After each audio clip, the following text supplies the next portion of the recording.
Senator Rodante Marcoleta. Mads, magandang hapon sa inyo dyan. Kasama si Senator Marcoleta. Yes, magandang hapon sa inyo, Wedge. At kasama natin ngayon si Senator-elect Rodante Marcoleta na fresh mula sa kanyang proclamation. Sir, kamusta? Ano pong nararamdaman natin ngayon? Siyempre, masaya tayo sapagkat naihayag natin ang ating pagpapasalamat sa lahat ng kinaukulan na sumuporta sa atin. Alam naman natin kung sino yung pinakamalaking sumuporta sa atin. Hindi ko lang siyempre masabi ng diretso, pero alam naman ng buong Pilipinas kung sino ang talagang sumuporta para na may panalo po natin ang ating kandidatura. Pag upo sa Senado, ano po yung mga panukalang batas na priority po ninyo? Ay, hindi ko naman itinago yan eh. Talagang gustong-gusto kong maibaba ang singil ng kuryente sa ating bansa at talagang pagsisikapan nating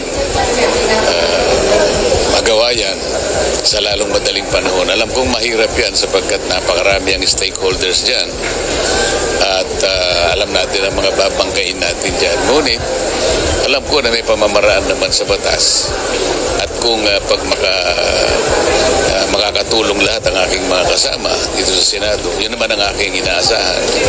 Palagay ko makakamit natin yan. Lalong-lalo na yung pangkabuhayan ng bansa natin. Kailangan na natin talaga itong iangat. Marami talagang hirap na sapagkat ang presyo ng mga bilihin ngayon, lalo na ang pagkain, talagang hindi na umaabot yung malit na kinikita ng mga pangkaraniwang magagawa. Wedge, meron ding linya ng komunikasyon kay Senator Marcoleta. Baka meron kayong gustong itanong ni Weng? Senator, hindi ako sanay ng Senator Marcoleta, napansin namin kanina dun sa iyong mensahe ay medyo naging emotional po kayo.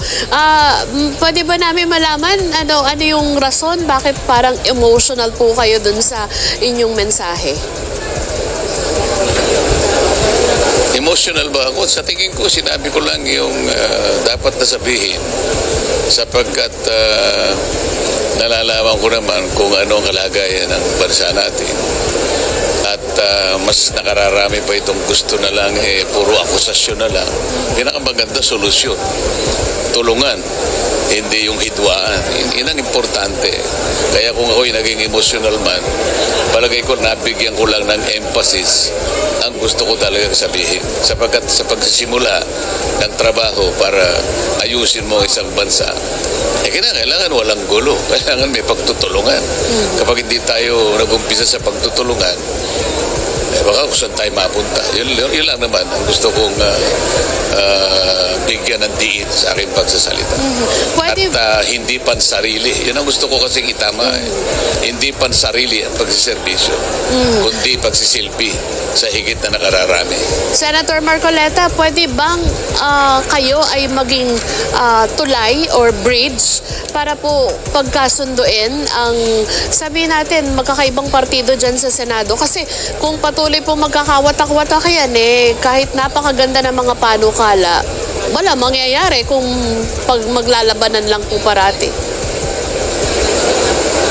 Oo, ako naman nakalaan na maging tulay tayo sa pagkakaisa, sa pagkakaunawa lahat ng stakeholders para umunad ang bansa natin. Nakalaan ako na ako ang gawin nilang tulay at ako siguro ang kung kinakailangan pilitin natin sila ay gawin natin. Baka sakali magkaintindihan kami. Ayun. Siguro one last point po, Senator Marcoleta, bukod dun sa mensahe ninyo kanina, may mensahe pa ba kayong gustong iparating sa mga kababayan natin na sa tingin ninyo dapat mabigyang diin sa kanila? Ayun nga, yung gusto kong mabigyan ng diin ay iwasan na natin yung paligsahan sa pagsisisihan. Ang kunin na lang natin, makahanap tayo ng mabubisang pamamaraan para sa pagunlad ng bansa. Hindi yung batuhan ng walang patid na akusasyon. Samantalang ang kinakailangan ay makahanap ka ng lunas para sa napakaraming problema ng bansa. Wala nang hihigit pa rito eh. Sa dami ng problemang ito, kapag hindi natin ito in-address, at paano natin na-addressin kung paragi na lang na ito, nakaharap na naman tayo sa impeachment. Kailangan maintindihan nila eh. Ito lamang impeachment na parang nakabara sa lamunan natin. Paano mong malulunok ang pagkain mo kung barado ang lalamunan mo? Nag-aaway-aaway ang ating mga opisyalis. Alam mo, itong dapat na mabigyan ng din sa kanila, maintindihan nila na walang patutunguhan yung pag-aaway-aaway. Yan ang gusto kong bigyan ng din.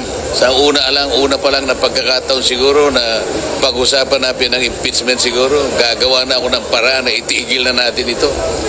Ewan ko kung kaya nilang isulong yan.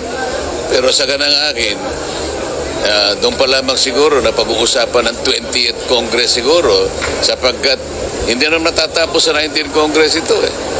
So pagdating sa 20th Senate halimbawa, magkakaroon na dyan ng diskusyon.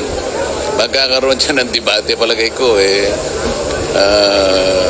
Hindi ko malaman paano nila ilalaban na ang impeachment na isinulong ng 19th Congress ay parang ganun na lamang, itutuloy mo na lamang sa 20th Congress ng walang kaukulang mga batas na maaaring mapagsaligan. Dito lang ay gusto ko nang tapusin. Dito lang kailangan na nating pagtalunan. Dapat mo bang i-turn over sa 20th Congress yung ginawa ng 19th Congress? Yan ang issue dyan eh. Senator Marcoleta, si Wedge po ito, may mga lumalabas sa social media na gusto ko kayong iluklok bigang magiging Senate President ng papasok na 20th Congress. Sino raw ang magluluklok sa akin? Parang ipinupush po yan ng mga netizen. Nila, pwede, okay. Alam nga naman tatanggihan ko pag niluklok nila ako. Di ba? Wala naman siguro tatanggi dyan. Meron hong mga lumalabas na kayo raw Wala po siguro ang may susunod na Miriam Defensor Santiago ng Senado ngayon. Senator Marcoleta. Siguro doon sa patakaran ng kanyang paglalatag ng kanyang mga gustong gawin, yung kanyang mga pamantayan, yung kanyang... Dahil sa abogado rin siya, so siguro doon nagkakapareho kami ng approach sapagkat siya o ako parehong nakabatay lang sa batas ang gusto naming paraan ng paglalatag ng kung anumang aksyon ang gagawin namin.